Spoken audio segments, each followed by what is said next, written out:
how many people came through his orbit? How many people could this have happened to? And how did he get away with it for so long? Welcome back. A hearing is set for next Tuesday in the case for Sean Diddy Combs. This just days after jurors delivered a mixed verdict in his trafficking and racketeering. We're barely past the first commercial break, and Diddy's empire is already hanging by a thread, if it hasn't plunged off the edge completely. But the real story goes deeper than just his arrest, the federal raids on a sleek Miami mansion, or the avalanche of lawsuits. It's the unraveling happening just out of frame, the sudden, jittery silence from Hollywood's elite. As U.S. Marshals close in, reports of frantic texts, canceled events, and private jets waiting at hidden airstrips are piling up. Some of the most famous faces on the planet are quietly disappearing from social media. Steve Harvey, Oprah, Usher, even Will Smith. People who usually never flinch are now at the center of a growing tabloid storm. If you ever doubted that Diddy had company in all this, just look at who's already bolting before anyone's even been read their rights. And those rights? Right now, they're being lawyered up under 100 different excuses. Right now is going through a number of different reasons. Again, very quick reporting indicates that the judge is citing to the defense attorney's own statements during the case that Sean Combs is a violent person, has had violent personal relationships. But of course, the defense said that doesn't mean he's guilty of racketeering. It looks like the judge is now using those statements to say he should be. Let's not sugarcoat the chaos. Federal agents aren't just digging through Diddy's hard drives or raiding his rumored stashes. They're pulling at threads in a web so wide it's got billionaires, daytime TV icons, and hip-hop legends all sweating in the same encrypted group chats. Every hour, another rumor hits. One of Diddy's pilots allegedly flew a certain comedy king to a no-extradition island. A producer claims a music mogul paid cash for a fake passport. And according to a Miami club promoter, people aren't just leaving town. They're wiping themselves clean, changing numbers, dropping burner phones in Ubers like breadcrumbs. Nothing's confirmed yet, but all the leaks point one way. Diddy's so-called escape network isn't just legend, it's real. Think witness protection for the ultra-rich. And really, why wouldn't they run?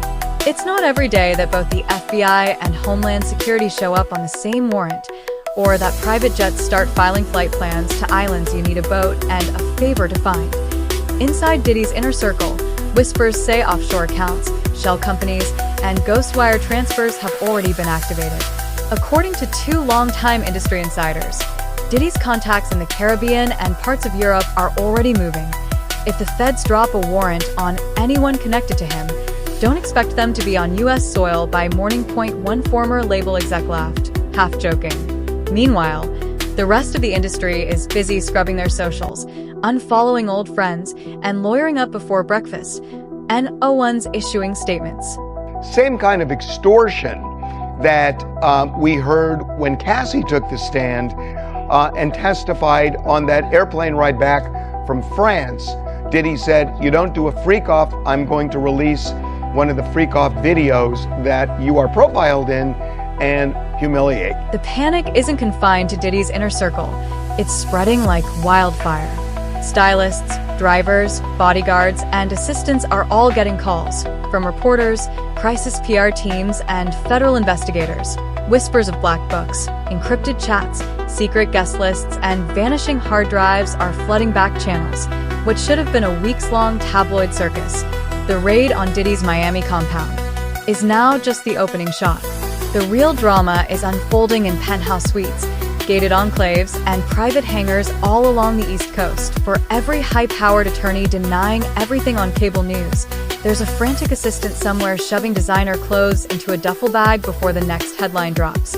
And then there are the tapes. Sources say agents left that mansion with dozens of digital files, allegedly packed with footage from Wild. No phones allowed parties to private, off-record negotiations.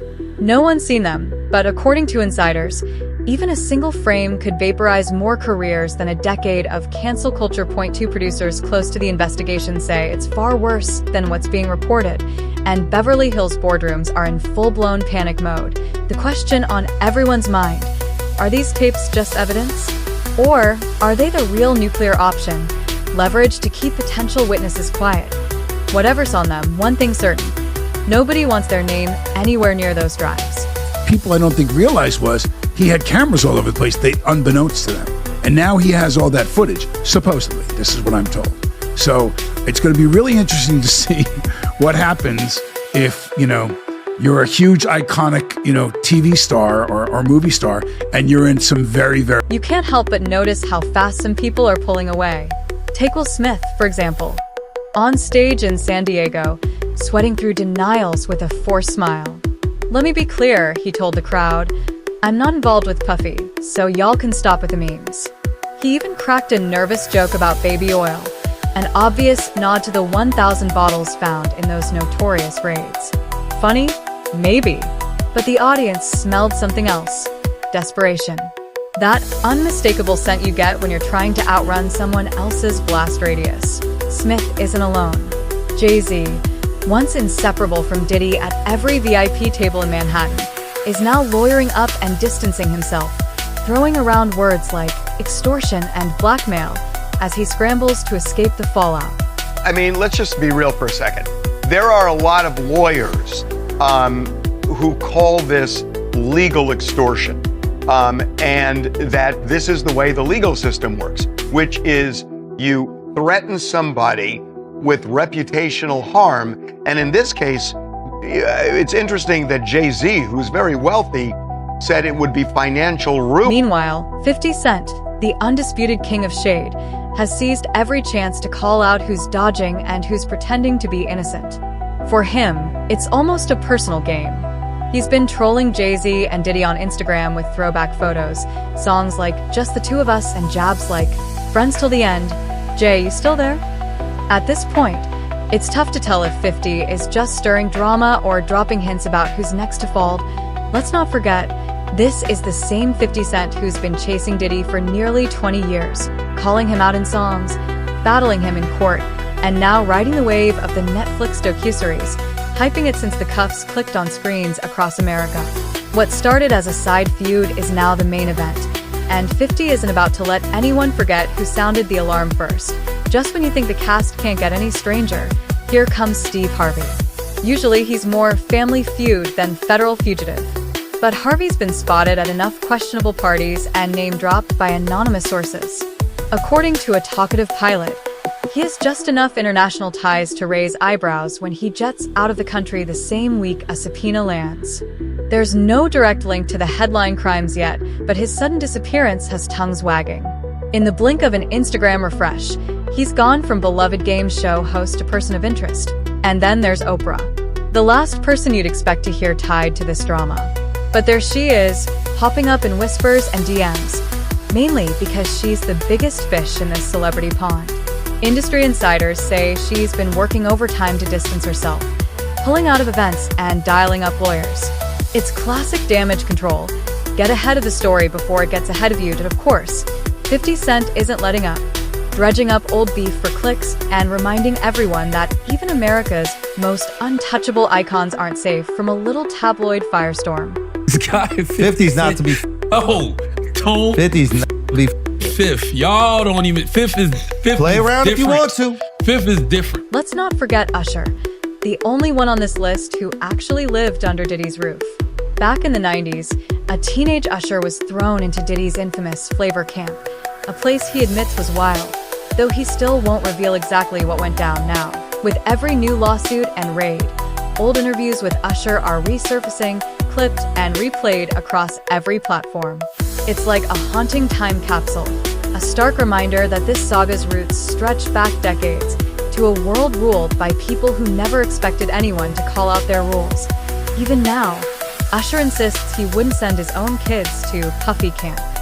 And somehow, that single statement carries more weight and chill than 1,000 pages of court filings. At a party at Diddy crib in LA, this was the beginning of 2020. As for Diddy himself, no one has laid eyes on him since those blue-jacketed agents hauled out box after box of evidence. TMZ caught footage of him pacing an airport, looking like a man who knows his next flight could be his last. Insiders say he's not just mounting a legal defense, He's scrambling to control the fallout for everyone in his orbit. Whispered rumors swirl around burner phones, payoffs, and insurance tapes locked away in offshore vaults. Even his most loyal allies are sweating, some deleting old texts, others calling in favors from government contacts. It's the classic dilemma: who gets thrown under the bus, and who scores the window seat on the private jet out of the country, and new names keep dropping like surprises at a party. Cuba Gooding Jr., for example, one moment, just a +1. The next, named in court papers as a guest in the infamous yacht studio scene described by Lil Rod Jones.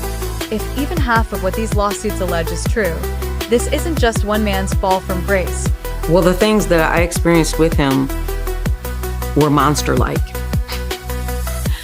That stuff almost destroyed my life. This isn't just about tapes or headlines. It's about the chilling ripples spreading through Hollywood. For years, those wild party stories were little more than whispers at after parties, dismissed as industry gossip or fodder for thirsty YouTubers and bored Redditors. But now, with federal agents hauling off evidence and major players disappearing from social media, even the most jaded insiders are on edge. One former assistant, who claims she was only there to refill the cheese tray, is suddenly flooded with DMs from investigators and reporters alike. As the lawsuits stack up, it's clear no one. Been afraid of coming forward. They've been afraid of what he could potentially do to them within the industry, what he could do to them professionally, maybe even personally. And so yes, it's been a dark secret they've held on to for a very, very long time. While the spotlight frantically jumps from one fallen celebrity to the next, there's one man who's stood at the edge of the crowd, megaphone in hand, for years. 50 Cent often dismissed as a troublemaker and master troll. He never missed a chance to needle his rivals. But now, as Diddy's empire crumbles from within, it's hard to deny 50 saw something the rest of us ignored. Long before agents stormed in or lawsuits piled up like holiday mail, 50 was sounding alarms about what he called weird energy. At first, folks wrote it off as just another chapter in their never-ending feud. Two moguls throwing jabs for clout and brand sales. But those Instagram posts, they don't look like marketing anymore. They look like warnings. The one-liners about wild parties and unspoken rules weren't just shade. Don't trust nobody. In Hollywood, specifically, when you get there, a lot of people don't know how to say no. That's the difference between New York City and California. You remember 50's words landing with that offhand clarity only he can deliver. It's just my perspective because I stayed away from that stuff the entire time. This isn't my style. That was months before the raids, arrests, and the mass exodus of associates. It's almost surreal how quickly public opinion flipped as people scoured 50's interviews and podcasts like detectives searching for clues they should have caught sooner. Suddenly, his stories about being offered shopping sprees by Diddy, feeling uneasy at certain industry events, or refusing to step foot in what he called puffy parties sound less like personal grudges and more like ominous foreshadowing. The music industry, noisy as it is, knows a truth teller when it sees one, especially when the receipts start lining up with the rumors. But here's where things get sharper. We can't just focus on who called it first. We have to dig into what was really going on behind closed doors. The term freak-off has floated around for years, dismissed as an urban legend, a joke, or maybe just bragging about the high life. But as the lawsuits pile up, the real picture of those gatherings begins to take shape. Pieced together from witness accounts, leaked texts, and sworn accusations, the stories come from former producers, bodyguards. And I know you said he explained all of the items that were involved in these Wild King nights. Did he mention who would participate as well? A lot of them were unknown to him. He did mention that a lot of the women were very, very young as 20, not underage. One insider, who remains anonymous for now, describes these events as exclusive, invitation-only operations, nights where phones were checked at the door, NDAs signed in shadowed hallways, and attendees found themselves engulfed in a haze of substances and blurred boundaries. IT wasn't just stars attending. Staff, rising talents, legacy names, and industry fixers were all part of the mix. The real currency wasn't cash or status. It was secrets. Everything was filmed, archived, and stored. Insurance, leverage, blackmail, call it what you will. The lawsuit from Rodney Lil Rod Jones lays out some of the details. Designated bottles, so-called special beverages for women. Centerpiece of a lot of what happened during direct testimony were freak-offs. And what the prosecution tried to show was that he forced and or coerced her into doing these freak-offs. And we've talked about this earlier this week, that at least my opinion is that in a lot of these, the prosecution just didn't close the loop. It was something she felt. We've seen once untouchable celebrities rush to explain, downplay, or outright deny any involvement. Usher, pressed about his Flavor Camp days, stays deliberately vague, calling it pretty wild without ever getting specific. Steve Harvey, whose biggest offense might be knowing a little too much, suddenly jets off on a string of overseas business trips just as subpoenas start raining down. Even Oprah, the queen of distance and brand control, is calling in lawyers and distancing herself hard from those party years.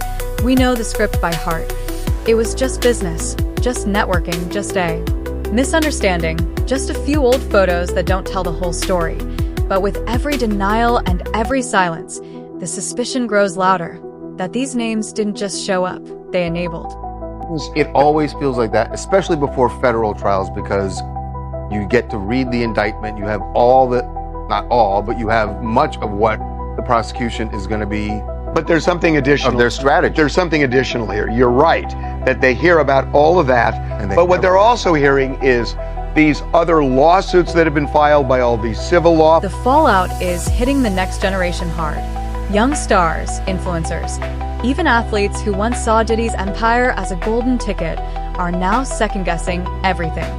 Management teams are busy cleaning up social media, deleting old photos, and cutting ties with anyone caught in the crossfire. The danger isn't just legal, it's existential. No one wants to be the next link in a chain, whose end no one can pinpoint. It's a stark warning for anyone who thought the worst part of a wild party was just the hangover. Meanwhile, 50 Cent isn't easing off. In fact, he's turning up the heat. He's trolling on Instagram, sharing screenshots of court documents, and openly daring his rivals to accept plea deals before things spiral further. His Netflix doc, which was already underway before the arrests, now feels less like opportunism and more like a live dissection. I've been saying this for years, he reminds anyone who will listen. The difference is, now we're all paying attention because the illusion has shattered and the consequences are closing in. They once worked together a long time ago. They're not friends now. They don't like each other. And yeah, 50 has taken every shot, especially when Diddy has been down.